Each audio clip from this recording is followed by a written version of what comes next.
Pisces. Oh, hi, good morning. Hello, Welcome. good morning. Come on in. All right, and it's It's a raining beautiful today. rainy day. Yes. We're so happy to have that, right? Oh, and look how nice. It's a happy place.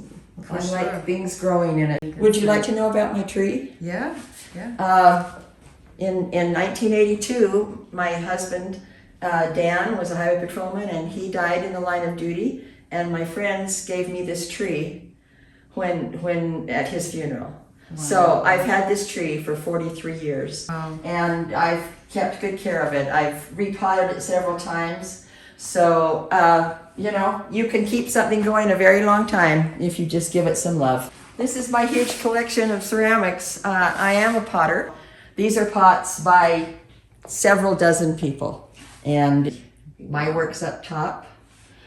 And outside, you can see I made this beautiful piece out here. I call it tenacious. You'd be tenacious too if you were growing out of stone, right? So when I moved into this house 8 years ago, it was just done in desert things, and some of the largest plants you see were here. But then I just started adding because there was just way too much space. And I wanted things to be lush, and I wanted things to be shady. So this is some of my garden of annuals. These are coleus, and they need shade, but they're happy to take the heat. And so I always grow a pack of those. This is a new plant. This is a weeping eastern redbud, and I see them all over town. I know they do well, but this one has had some shock and some various things happen to it. This is its first year. It's not very many months old, and so we're not going to panic. We're just going to give it a chance to get itself together, and it's going to be amazing. This maple, they're not necessarily happy in St. George, but I have microclimates. I have little corners where the sun barely hits, and I can get away with this. So it can handle the heat, it just can't handle, the direct sun. And so I've planted quite a few things like that you don't expect to see here, but that have succeeded. This year, my test trial is dahlias. So I've planted them in spots all over the yard to see how they'll do in various places, so that I'll know for another year where they'll succeed. This beautiful bird bath is made by Matt Clark. He's a wonderful metal artist here in St. George, and he uses tractor parts, canisters, things like that, and makes just amazing art. I have 7 children, and his son Logan is an up-and-comer, and so Logan made me this beautiful covey of quail with the mama and the papa and the 7 kids, and it's priceless to me. So right now we've come through the hot summer, and so some things look a little tough. So it's time for me to, clean up. Some things do great in the spring when they come up, and then they struggle. I love planting some annuals, and these are the ones I plant. I plant zinnias, and I plant ipomea, which is sweet potato vine, in several. Here's this variegated one. Here's the bright yellow-green one. And I plant vinca. And then I've tried other things as well, but those 3 are the rock and rollers who can take all the heat. Plants tend to go into kind of a freeze in the summer, and so once they've got some moisture, they really don't need to be overwatered. It drowns them. That's what happens to them, because they can't keep up.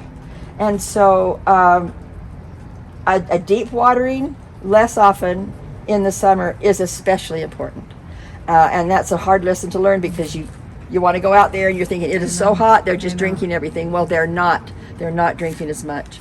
So I have this pot. I look out my window and I have this pot, and when some of these start to get saggy, I know it's time to water. That's kind of my little, reporter, right? Don't ever set your water on a schedule and walk away, because you're going to overwater sometimes and underwater other times.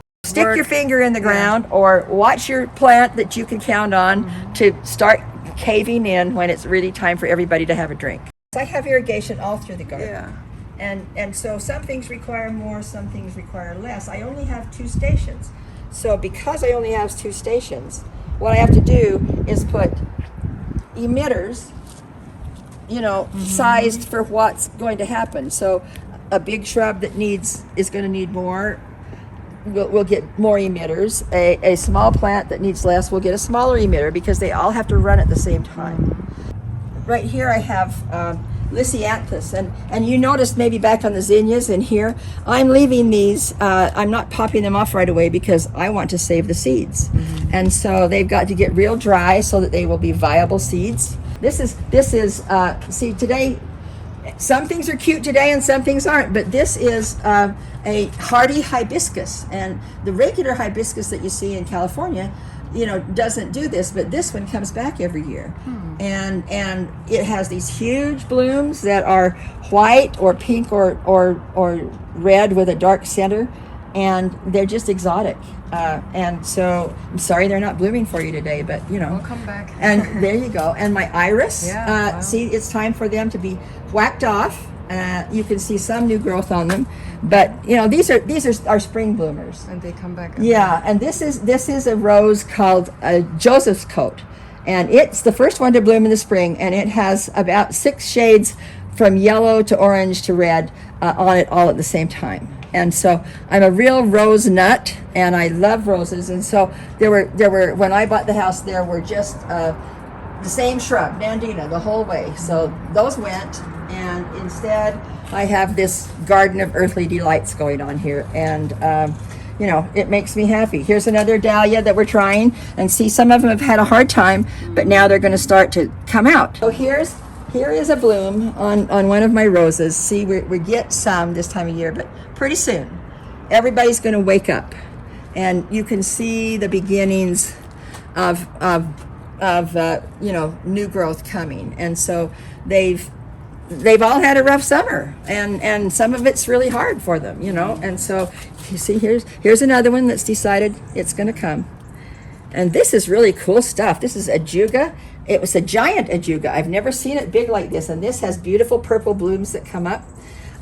So there's just all kinds of cool things, and these are all perennials, so I only had to plant these once, and they will just keep being happy forever. This is a fabulous rose here. And then I planted grapes. So at my home, I lived in Sandy for many years, and at my home I had a huge arbor covered with a grape called himrod, and this is the himrod grape, and it is prolific. And with the himrod grapes, I make raisins. And you harvested them. They've already been picked, good. and I've already made the raisins for this year. And this is a purple grape also that I made raisins with too. Absolutely delicious.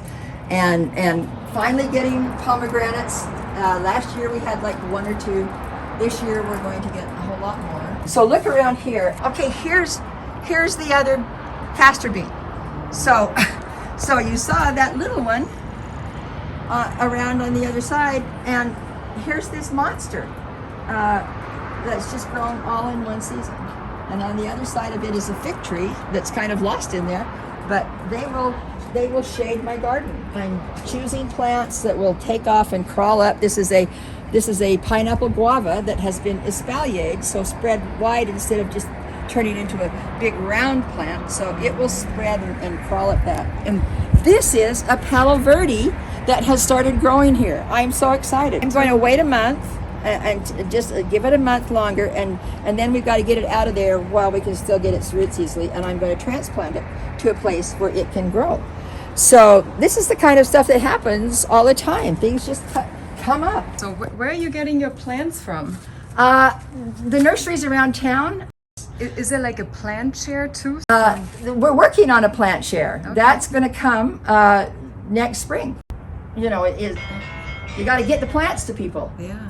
Oh, excuse me. I got to take this. You gotta go? Thanks. Well, it's been lovely. It's been great. You've Thank been you a so much. great resource and a wonderful Thank you. host. So I appreciate you. you take care, Andrea. All right. Thank Okay. you. Bye-bye.